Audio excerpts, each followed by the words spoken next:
হে আমার প্রিয়তমা প্রেয়সী, সহধর্মিণী, চোখের জাদুতে আমার হৃদয় হরণকারিণী, সুলতানা, আমার সম্রাজ্ঞী হুররাম।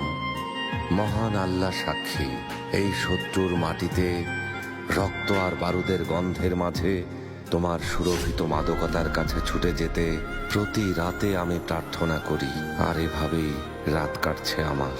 মহান আল্লাহ তাআলাকে অনেক ধন্যবাদ যে আমার দোয়া তিনি কবুল করেছেন। যেন কোনো গায়েবী সাহায্যে তোমার চিঠি এসে পৌঁছেছে। ওই কোমল মুখের কথা ভেবে ভেবে এই বাদশা অস্থির। যদি সম্ভব হতো ফরহাদ আর মজনুকে প্রশ্ন করতাম বিরহের সময় তাদের কেমন লাগতো, তারাও কি আমার মতো ব্যাকুল হয়ে প্রার্থনা করত? মহান আল্লাহর দয়ায় এখন এই বিচ্ছেদের বিরহ ছাড়া আমার মনে আর কোনো যন্ত্রণা, কোনো অস্থিরতা নেই। এখন আমার চোখে শুধু আমাদের একান্ত সময়গুলোর স্মৃতি ভাসছে।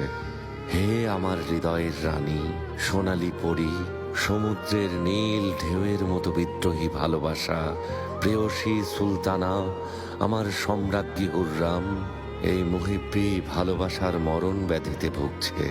হে আমার ভালোবাসা, আমার এ রোগের নিরাময় শুধু তুমি।